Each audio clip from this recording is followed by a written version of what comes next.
po, lahat po ng binibintang nila, natapos na ho noong 2020 pa, naging kaso ko na ho lahat yan.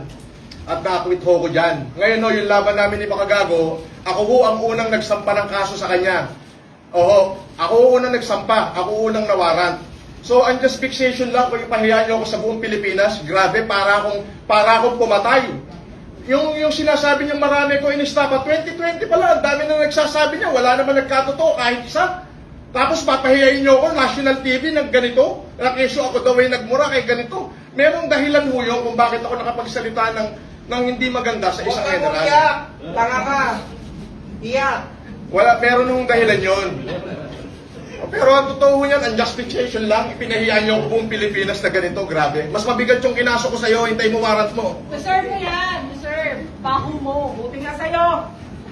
Dinami-damay mo ako! Lampas mo pa. Ayan, ayan.